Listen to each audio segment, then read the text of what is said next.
hear their untold stories. I don't want to repeat it.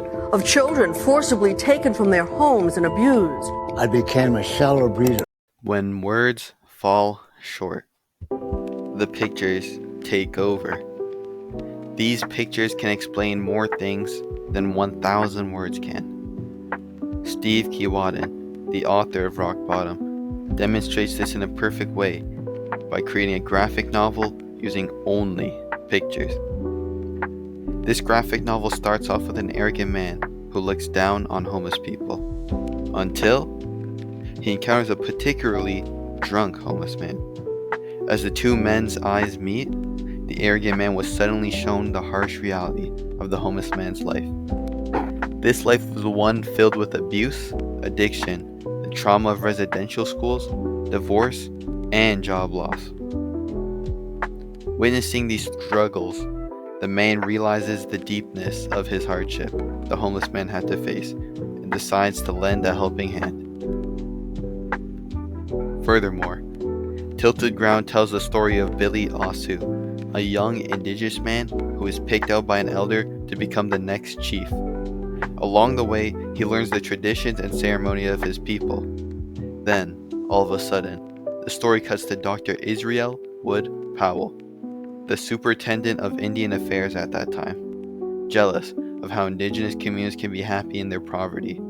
The story cuts to Prime Minister Sir John A. Macdonald, who just made the Indian Act, and then swiftly switches to showing the severe times for Native people.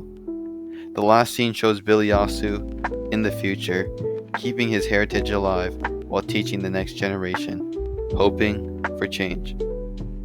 Hello, my name is Alex, and I want to tell you how the graphic novels Tilted Ground and Rock Bottom take into account the color and visual storytelling to show the challenges and traumas faced by Indigenous people. One of the most noticeable elements in both graphics novels is their use of color to highlight Indigenous struggles. For example, in Tilted Ground, the color palette often changes to green when moments of injustice happen, such as in the scene of the residential schools or when the Prime Minister created the Indian Act. The author did this for a good reason, using the green to highlight trauma carried by Indigenous communities. On the contrary, Rock Bottom relies on colors like yellow and brown to portray the life of the homeless man. The life of the homeless man was a crappy life from the start, and this is shown by the brown and yellow color scheme, all of which shows ways his trouble developed, yet still showing hope by searching for a solution.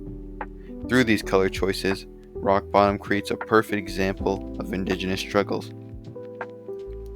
As you can see, these graphic novels use color to deepen our emotional connection to the stories, whereas Tilted Ground uses green in order to connect the reader to the historical and generational weight of Indigenous trauma, and Rock Bottom uses brown and yellow in order to draw attention to the personal journey of resilience in the homeless man's life that was affected by larger issues. Both these perspectives on Indigenous struggles bring into view a comprehensive portrayal of trauma and the experience of Indigenous people.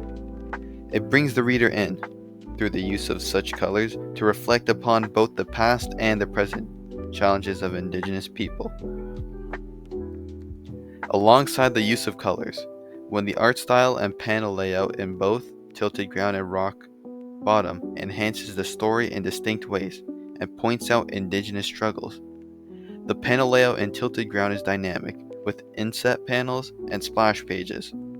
Those panels intensifies the story, adding a sense of urgency to the novel, as well as reflecting the complex nature of the Indigenous history. The design in Tilted Ground reflects traditional Indigenous items, such as different cultural attire, different cultural headwear, and symbols. Meanwhile, Rock Bottom follows a more simple grid structure and occasionally adds a large horizontal panel, presenting a steadier, more stable, organized panel layout. To that end, Rock Bottom also follows more realistic approach with modern clothing and a simple setting. This design relates more to the modern day struggles Indigenous people still had to face with, and makes the story feel more personal. Together, these visual elements and design from both graphic novel enhances the storytelling in different ways. The cultural references and dynamic panels in Tilted Ground demonstrate the indigenous heritage that was taken from them in the past, while the realistic approach of moving forward draws readers in to the personal modern day struggles. Overall, Tilted Ground and Rock Bottom both use different colors and visual representation to show indigenous struggles. Tilted Ground mainly focusing on the indigenous struggles present in the past and highlights this with the colors green as well as the dynamic layout of the panels, while in Rock Bottom it mainly focuses on the indigenous struggles in the present with discrimination along with residential schools, and this was shown with the yellow color scheme and simplistic panels. Now, let's take some time to appreciate how these graphic novels bring up indigenous history through art.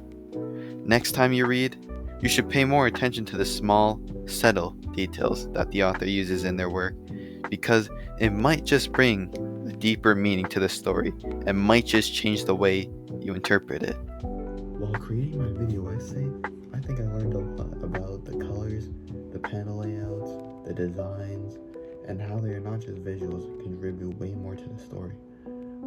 If I could do this project again, I think I'd probably spend more time on my organizer and also try a point method out and compare the two methods.